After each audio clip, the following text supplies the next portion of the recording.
welcome to Creativity Delivered Online. So this is Charlene Meyer, and today's project is this Christmas lantern, I call it. It's got this great curved top. Now this idea originally came from Sam Hammond Donald in the UK, and she created a curved top box like this but on a much smaller scale, and used it as a gift box, but I could see it in my mind much bigger, and with these great vellum panels in, so that you could put a little tea light inside for a fantastic lantern. So let's get underway. Now the version that I'm showing you today is using a different colour because I just think that this will show up a little easier for you to see.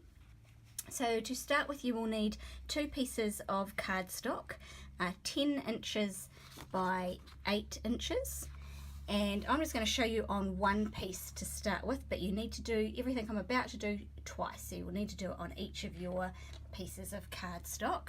So you'll need your trimmer or your Simply Scored, whichever you prefer to use, and on your long side you're going to score it at 3 inches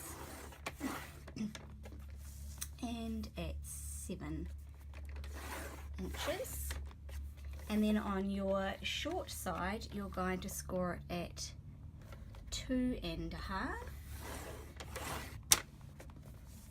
at 5, and at 7.5. So you're going to end up with a piece that is all crisscrossed like this. Hopefully you can see that well enough to get the idea. So then what we need to do is, in these 3 middle panels, we want to cut a little window in each one. So you can either pre-measure this and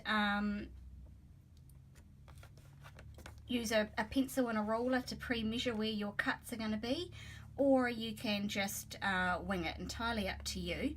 I left approximately about 3/8 of an inch in from all of my score lines to create my windows. If you are in metric, then about 1 centimetre is perfect. So as I say, you can either measure that and line it up perfectly, or you can just wing it, entirely up to you, and then you can just cut your window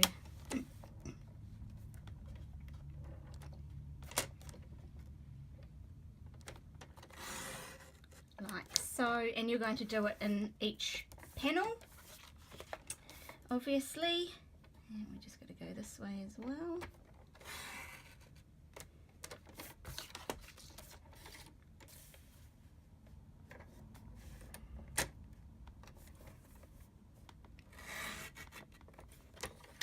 So that you can now pop out your little window, and you want to do that in all 3 panels on here, so that you'll end up with a piece that looks like this. Okay, so now you'll want to do this on both of your pieces of cardstock. Like I said, I'm just going to show you the one, but you will need to do it on both pieces of cardstock.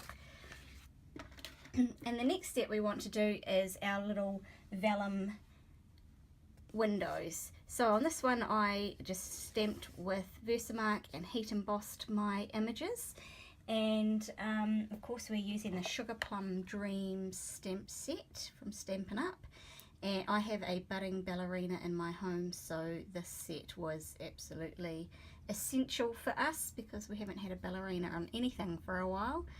And she absolutely adores this set, so I've made lots of great cards for her that she's going to be receiving closer to Christmas and around her dance exam times using this set. So it's a really lovely set. Now with your vellum, you want to cut your vellum at 2 1/8 of an inch by 3 3/4 of an inch, or if you're metric, then that's 5.5 centimetres by 9.5 centimetres, and then you just want to stamp your images. Now for today's example, I've just stamped in my basic black straight onto my vellum, and just left that to dry. And so now what we want to do is we want to adhere these into our windows here. So I found the easiest way was just to use the little fine tip glue, and I just draw a little border. You don't want too much because you don't want it to ooze out the side when you put your vellum down, but you do want enough obviously that it's going to stay put.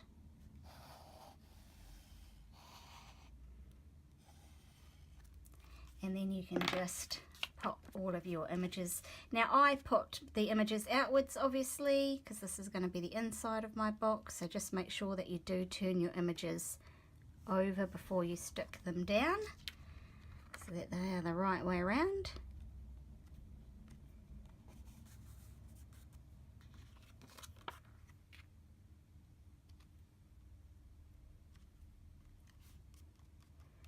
Like so. Now the great thing with using the fine tip glue is that will literally only take a minute or two to dry.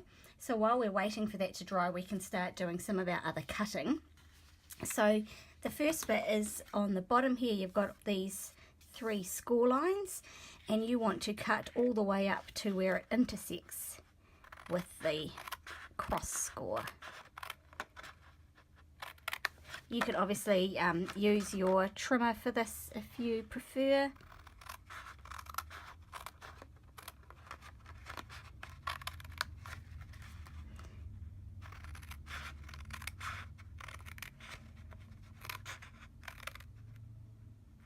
And then you're going to do the same on the other side as well. So once again on those 3 score lines up until they intersect the cross. Oh, geez, that was a bit of terrible cutting.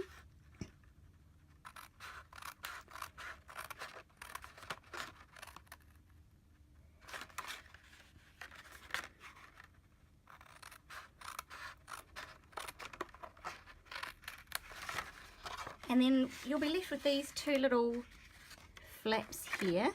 So you just want to come across on a little angle on this little bit here and on this side here as well, so that you're left with this little tab piece here. So then you're going to go ahead and you're going to fold and score, use your bone folder to fold along all of those score lines. Now with your window pieces, it pays just to keep your fingers on the inside until you get that score, because otherwise your vellum tries to escape like that piece just did. So it helps to just press on the inside there. And then your tab here, and all of your tabs at the top and bottom as well. So you're going to go ahead and do that. Now I've got 2 here that I've already prepared that are all finished, so I've done all of my folding and I've got both of my pieces now. So piece 1 and piece 2. So now what I need to do is to join these 2 pieces together. So that's what this little tab here is going to be for. Now what you will find is when you go to stick this tab down, it may be just a fraction wider than your window here. So if it is, and if it is, then it's likely to be the same on this side as well, is you just want to trim just a fraction off each of those tabs. And we're only talking a couple of millimeters, but it will just keep it nice and tidy. So you can just trim just a little bit off each of those tabs. Now I could have adjusted the original measurements of the box to ensure that that tab was already the right size. But I didn't, because the original measurements are just so nice and rounded and easy to remember. And because you might not always choose to put the windows in this project, you might choose to leave it as a gift box without the windows in it, in which case it doesn't matter what size these tabs are. So anyway, we're now going to adhere this on, and I just use obviously a little bit of our tear-in tape because it's perfect for everything construction wise. You could of course use your fast fuse, or if you don't mind holding it and waiting for glue to dry, then your Tombow multi-purpose glue works as well.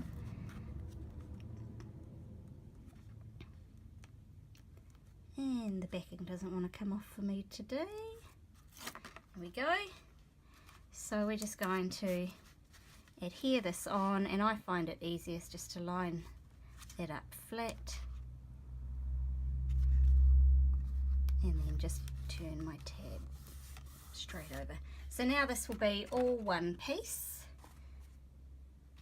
And so now what we want to do is we want to do the exact same thing at this end to create our full circle, which we can just easily fold over to adhere this one in place here. But before we do that, I actually recommend you do this next step first.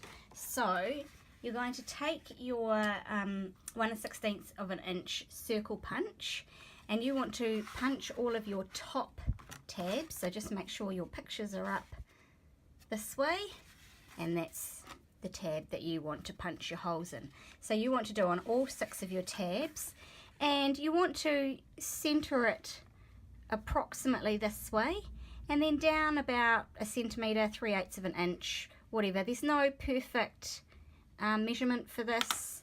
It's just sort of there or thereabouts. That's how I do it anyways.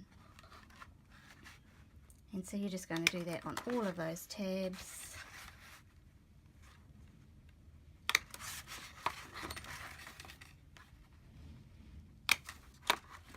Whoops, that one is way off. Goodness gracious me.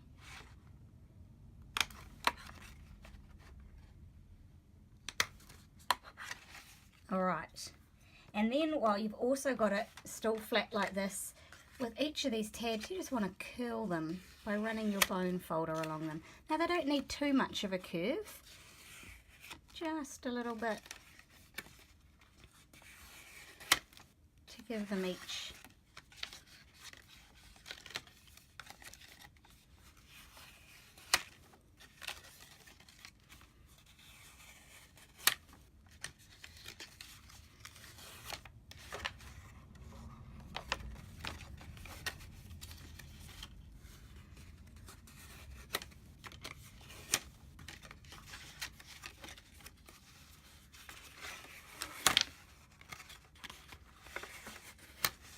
So now all of these are going to be nice and curved, ready for our lid to come together on our box. So now we can go ahead and join our sides together to create our tube. And once again, I'm just going to use some tear and tape along my tab here.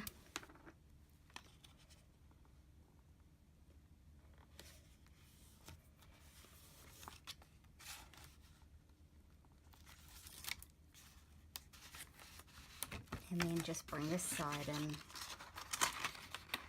to line up.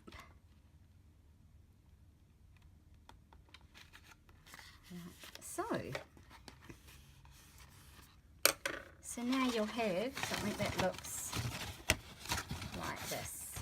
Okay, so now we're ready to be able to enclose our box at the bottom. So you're going to turn it up. Now it will just crush those little curved tabs a little, but it's not too much of a problem. And the easiest way to get this box to line up is to look at opposite tabs and to stick one down first, and then all the others should lie directly opposite each other as well. So if you find that this tends to be a bit where you get a little bit sort of stuck, or it might not be lined up quite perfectly, then use a little bit of liquid adhesive rather than your tear and tape, because it gives you just a little bit of maneuverability if you prefer that. So I am personally going to use tear and tape though, because for the purposes of this video I don't want to be holding it for ages while it sticks. So I'm just going to pop some tape along my tab here, and I'm going to adhere it to its direct opposite.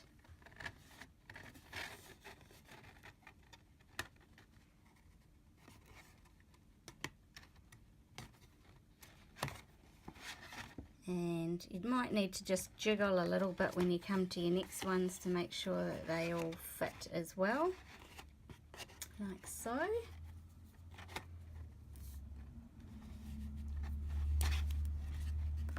But essentially I'm just moving around and doing opposite tab to opposite tab.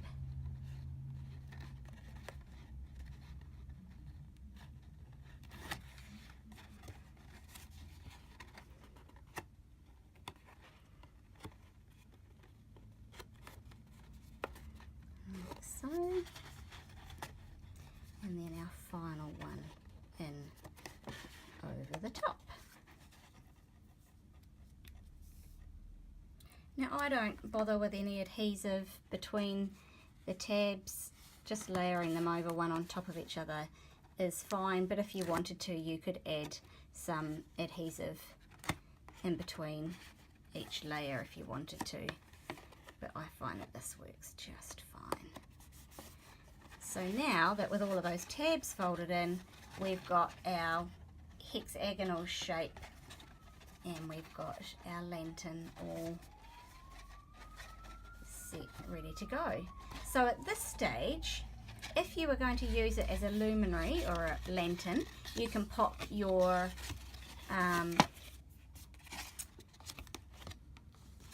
tea light in it now, or if you're going to use it as a gift box, you would want to add your gift box in, your gift in now before you close it up. So to close it at the top, what we're going to do is we're going to take our piece of twine and we're just going to fold it in half and tie a knot at the bottom here so that we are left with a hoop like so. And what we're going to do is we are just going to thread it through one of the holes here until it meets that knot on the inside. And then we're just going to go around the box, adding on one flap at a time. And you want to ensure that each time you add a flap, it goes all the way down to the knot on your twine here. And then the next flap around.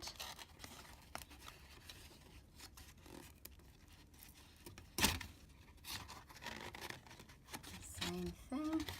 So you can see how our curve of our box is coming together.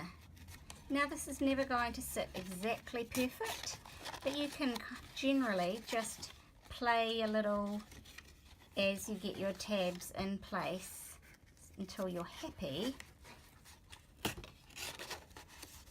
with how it all sits. And then our final one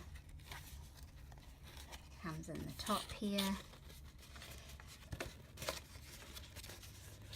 and we have our lantern with our curved top, looking absolutely fantastic. So there we go, a curved top Christmas lantern all ready to go. Now obviously you could make these in any colour combination and with any stamp set that you liked. Halloween, you could do all sorts of things with your Halloween images, the little cat punch silhouetted, so it could easily become a Halloween lantern or any other occasion. So there you go, the PDF will be up later in the week for you to refer to. It will have all of those measurements, photographs and little hints and tips to help you create your lantern as well. Thanks so much for joining us. Bye.